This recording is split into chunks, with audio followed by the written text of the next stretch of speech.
Karena kemarin kan kita ngomongin juga tuh soal keinginan untuk melakukan investigasi di beberapa dugaan praktek-praktek korupsi yang betul-betul meresahkan.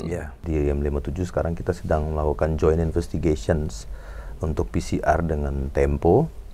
Jadi kenapa kita kok pilih PCR?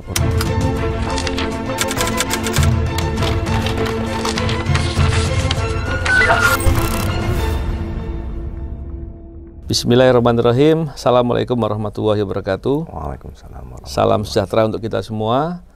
Salam integritas anti korupsi. Hari ini saya berkesempatan untuk berbincang dengan sahabat saya. Tentunya ketika bicara IM57 itu kan ada yang menjadi ketua ya. Nah, ini dia ketuanya. Namanya Muhammad Praswat. Siapa? Nah, Praswat, apa kabar? Siap. Alhamdulillah sehat. Nah, beliau ini luar biasa ini. Ini penyidik yang penuh semangat dan luar biasa. Oh, istimewa Bapak. Alhamdulillah. Nah, terkait dengan masalah ini, Praswat. Ya, siap. Saya panggil Abung aja ya. Ya, Bang.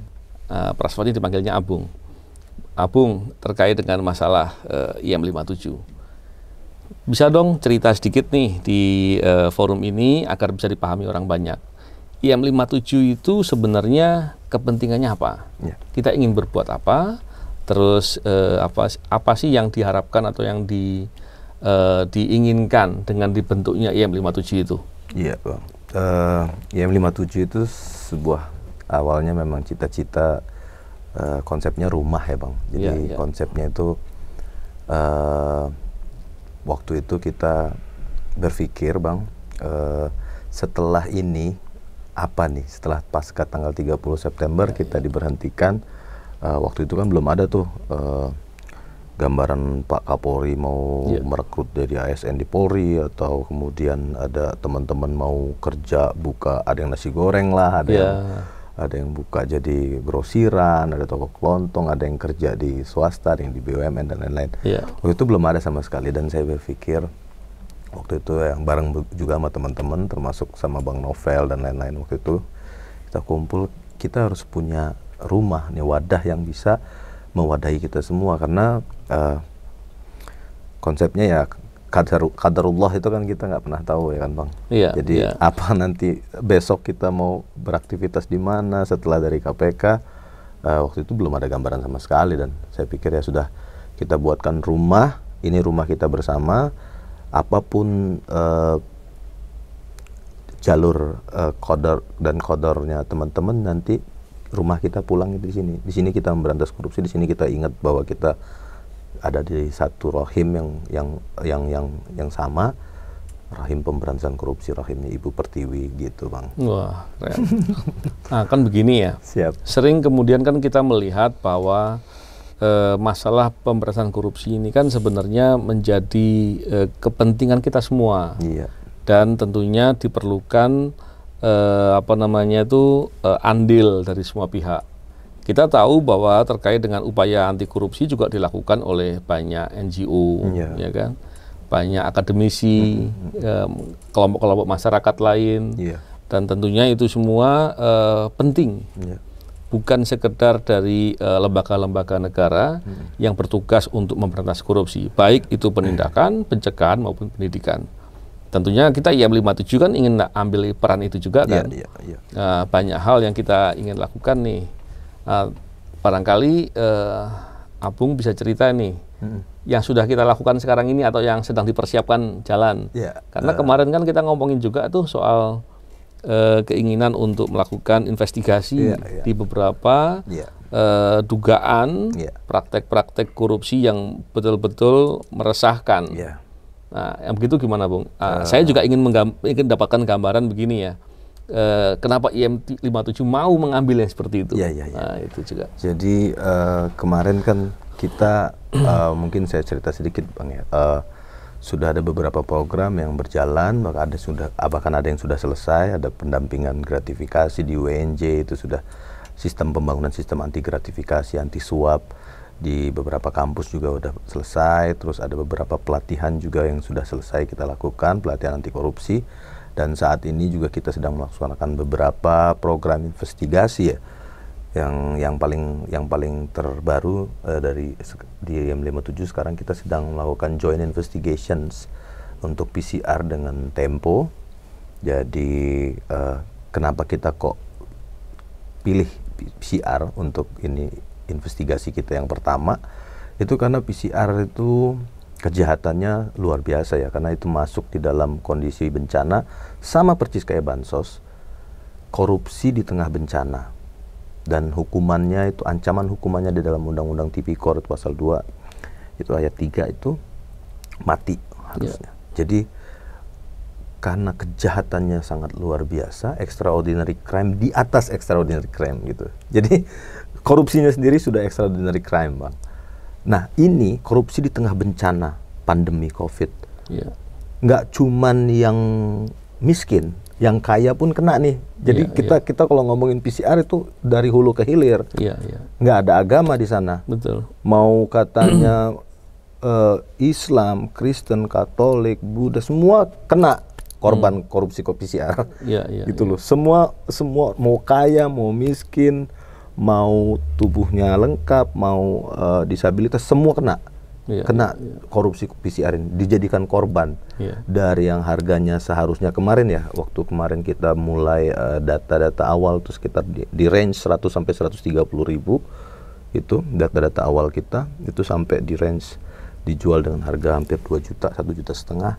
Itu kan memang ini harus kita urai satu-satu secara objektif dan jernih, Bang, karena jangan sampai nanti hasil investigasi kita tidak valid. Itu syaratnya. Yang utama itu selalu kita uji kembali, terus kita uji kembali semua data-data yang kita dapatkan.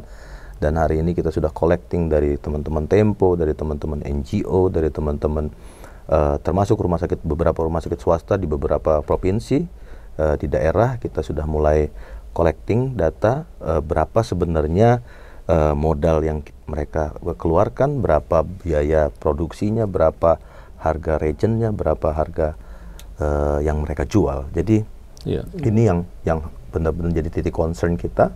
Mudah-mudahan dalam waktu dekat, tidak lama lagi kita bisa mengeluarkan hasil investigasi tersebut, Bang. Jadi itu akan nanti bentuknya karena kita bukan lagi penegak hukum, bentuknya nanti akan jadi satu laporan penelitian investigasi. Gitu, Bang. Ya, memang idealnya hal-hal yang disampaikan tadi sama Abung itu harusnya dilakukan oleh penegak hukum. Betul. Apalagi yang concern dengan upaya memberantas korupsi. Betul. Ketika melalaikan, ya kita bantulah, kan gitu, Bung ya. Kita bantu, semoga karena mungkin nggak sempat, gitu, kan, Bung. Dengan dibantu, semoga setelah itu diteruskan. Jangan setelah itu dipendem. Bung ya. Insyaallah, tapi menarik sekali ya. Walaupun memang isu-isu yang terkait personal juga, infonya juga ada tuh, Bung. Mengenai dugaan salah seorang pimpinan KPK yang harta kekayaannya meningkat dan kemudian ada hal yang dianggap tidak wajar. Betul. Jadi, emang auditnya gimana caranya itu? Jadi minggu lalu kebetulan Bang Novel dan teman-teman yang mungkin menyaksikan acara ini, minggu lalu kita sudah membentuk satu tim investigasi yang akan menelusuri harta-harta kekayaan para pimpinan KPK yang kita curigai kemarin meningkat secara tajam ya, Bang ya. Ini harus kita telisik betul, apakah di situ ada transaksi yang mencurigakan, apakah di situ ada hal-hal yang berbau-bau diduga suap atau kemudian ada penerimaan yang tidak halal dan lain-lain. Itu juga kita akan uji kembali sejernih-jernihnya. Jangan sampai juga kita melakukan fitnah, tapi harus pimpinan KPK harus terbuka dan harus bersedia untuk kita kemudian diuji oleh publik. Itu adalah konsekuensinya sebagai pimpinan penegak hukum, siap untuk diuji dirinya sendiri, bagaimana kemudian dia bisa misalnya di satu daerah dia mengimbau laporkan LHKPN secara transparan, secara jujur dan lain-lain. Kalau kemudian kita bisa temukan bahwa harta-harta mereka, Pak Firly, Pak Gufron, dan pimpinan yang lain, kami akan susun tim secepatnya untuk bergerak dan membaca serta mengaudit harta kekayaan yang sudah didaftarkan di LHKPN maupun yang belum didaftarkan. Jadi mungkin beberapa waktu ke depan ada tim yang berkunjung ke rumah bapak-bapak sekalian, tolong dibukakan pintunya sebaik-baiknya, dan kami ini adalah upaya partisipasi publik ya, untuk keterbukaan informasi, dan kemudian kita bisa sampaikan kepada masyarakat bahwa betul bapak-bapak memang memiliki harta yang betul-betul bersih, tidak ada kaitannya dengan korupsi sama sekali. Gitu, Bang. Ini satu hal ya, saya ingin tegaskan, yang disampaikan sama Abung tadi itu bukan karena kami benci ya, bukan kami benci dengan personal para pimpinan KPK, bukan. Walaupun kami juga tahu ada beberapa perbuatan pimpinan KPK yang layak dibenci, tapi secara personal kita nggak benci. Ya, poinnya itu. Kenapa kok hanya ke pimpinan KPK? Ingat, pimpinan KPK itu adalah pimpinan lembaga penegak hukum yang tugasnya memberantas korupsi, yang berazas kepada integritas, utamanya adalah kejujuran. Kalau seandainya pimpinan KPK-nya bermasalah, atau bahkan, semoga enggak ya, Insyaallah enggak, bahkan seandainya berbuat korupsi, maka itu bagaimana akan bisa bekerja benar. Poinnya di situ. Jadi kami fokusnya, harapannya dengan ketika melakukan upaya tadi yang disampaikan Abung, semoga kemudian pimpinan KPK-nya yang bermasalah itu ya sebaiknya pergi sajalah. Yang kerja benar-benar teruskan kerja yang benar, kan begitu ya. Kenapa? Memberantas korupsi perlu kesungguhan, perlu all out lah, perlu betul-betul dengan kesungguhan yang optimal. Karena kalau sekedarnya tidak mungkin, apalagi ternyata bermasalah, lah itu hampir lebih nggak mungkin lagi gitu kan. Karena pasti koruptor ngelawan balik. Kalau Anda nggak kerja serius, nggak akan pernah bisa. Tapi saya tambahkan sedikit satu hal pertanyaan ini ke Abung. Pertanyaan terakhir nih, Bung. Siap, Bang. Dengan adanya sebagian besar kawan-kawan ini akan masuk kepada ASN Polri, terus nasibnya IM57 ini seperti apa nih, Bung? Nasib kami nih, Bung. Jadi gini, Bang, karena konsepnya memang kita adalah wadah ya, Bang. Wadah tempat kita jadi rumah bersama. Jadi memang di situ kita bebaskan sebebas-bebasnya dari seluruh teman-teman untuk memilih karirnya masing-masing.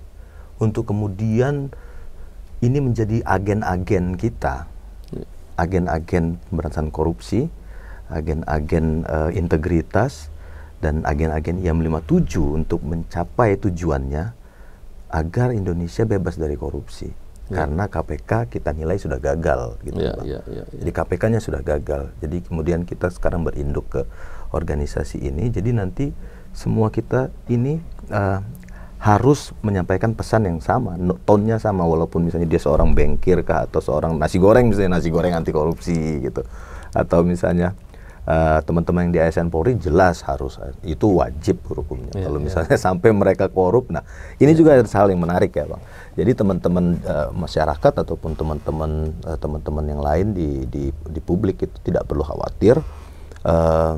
Justru rekrutmen ASN ini ataupun teman-teman 57 yang kemudian masuk ASN ini disinilah kita kemudian melihat ujian yang sebenarnya, gitu loh, Bang.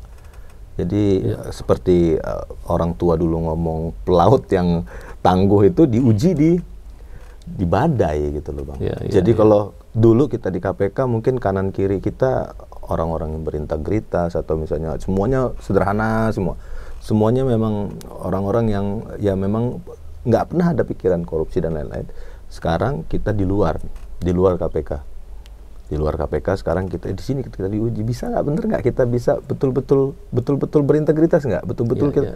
Atau jangan-jangan besok misalnya saya udah main kasus juga ikut, atau Bang Novel juga udah ikut main perkara, atau Bang Yudi dan lain-lain, teman-teman yang lain sudah. Nah ini di sini kita diuji sebenarnya. Di dunia luar ada beberapa teman-teman yang masuk ke law firm, ada yang buat konsultan, ada yang masuk ke bank, ada yang segala macam. Nah di sini kita diuji nih Bang.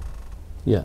Benar nggak sih kita, atau selama ini karena kita berlindung di balik KPK gitu dengan segala kelengkapannya.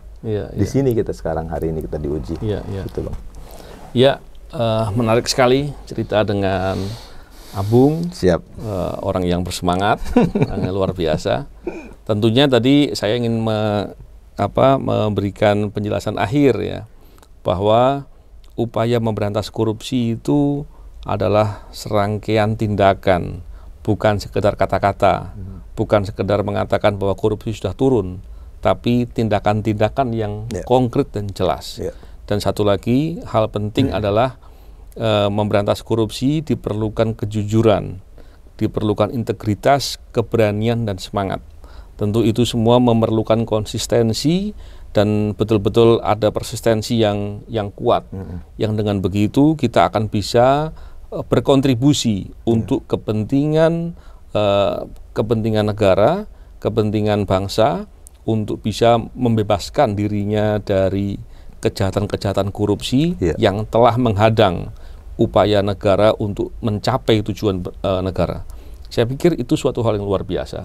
Dan poin sebagai penutup, saya ingin menyampaikan bahwa semoga upaya-upaya yang kita lakukan itu bisa berhasil. Setidak-tidaknya, kalaupun belum berhasil merubah sesuatu, tapi upaya tersebut konsisten dilakukan dengan strategi dan perencanaan yang baik. Yang dengan begitu maka kita sedang menyalakan harapan. Kita sedang membuat suatu pengaruh yang semoga akan membuat orang semakin banyak mau perhatian dengan masalah korupsi ini yang telah membuat kesusahan dan membuat kerusakan di mana-mana. Dan tentunya kita tidak ingin dampak korupsi juga yang kita sudah tahu begitu luar biasa terjadi kepada kita, kepada masyarakat, kepada bangsa dan negara. Saya kira itu yang perlu saya sampaikan. Tentunya saya berterima kasih sama Abung, bisa ada waktunya. Semoga bermanfaat. Assalamualaikum warahmatullahi wabarakatuh. Salam integritas, anti korupsi.